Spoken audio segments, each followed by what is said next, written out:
I am Aimee Robertson, and I'm the president of the Memorial Hospital Foundation.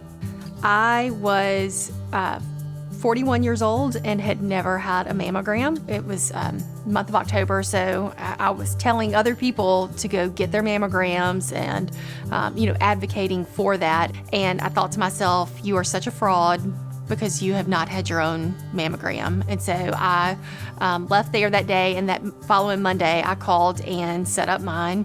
And they came back and told me that I had dense breast tissue and not to worry, I'd probably get a letter in the mail. And I went for my follow-up mammogram, and the radiologist walked in the door, and while I was still laying on the table, and I thought to myself, well, this can't be good. So he was great though, and he said, look, there's something that concerns me a little bit. I set up an appointment and had it biopsied with Dr. Diaz, and he was phenomenal. He found a spot, and it came back as invasive ductal carcinoma, and I was completely stunned.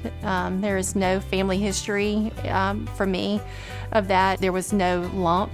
I didn't have anything that would give me any indication that breast cancer was even on the horizon for me. My next step was to get in touch with a surgeon, and I went to Dr. Mace, and he just really could not have been any better. And I just had complete trust in him. He is so cutting edge, for lack of better words, for a surgeon. Thankfully, there have been so many advancements in breast cancer in the last 10 to 20 years. It's just, it's a totally different ballgame than what it was a couple decades ago. Surgery was scheduled pretty quickly. It was an outpatient procedure at Memorial. I had, after talking with Dr. Mace, I elected to have a nipple-sparing double mastectomy. And I just have to tell everybody that I come in contact with, all of my friends now have heard me say this till I'm blue in the face, it's not your grandmother's mastectomy anymore. So I had the surgery where they removed the tumor, and then immediately we had a reconstruction. I feel very confident about my surgery. I feel so confident now in the way I look. I'm very grateful for that. So I'm just thankful that it's come so far that and we don't have to go off somewhere. It can be done right here at home. This has taught me so much, and it's taught me to be grateful and to live in the moment. And I feel that I've been given a gift. Like now my eyes are wide open to the second half of my life. And so I won't take anything for granted. And I'm just so thankful for modern medicine and for fabulous doctors right here at home, and a good, strong family base at home.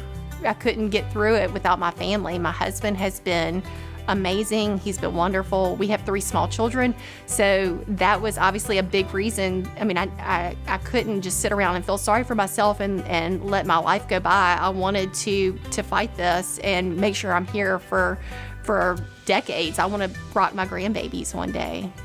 My strength comes from my faith in my family. Early on, right after my diagnosis, I saw something that said that sometimes God gives you a mountain to show others that it can be moved. And that has kind of been my mantra through this entire ordeal.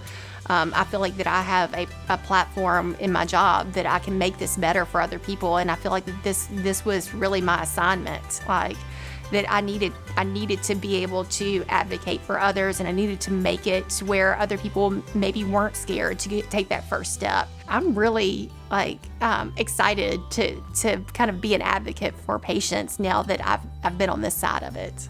So we're packing up these mastectomy bags for every patient that gets a mastectomy at Memorial, and it has just supplies that they will need right after their surgery, and that's going to be provided by the Memorial Hospital Foundation for every patient that has that surgery. We have a breast imaging fund. We're going to make sure that women get their mammograms regardless of whether or not they can afford it.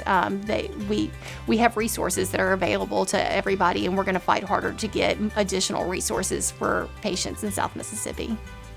Prevention takes action.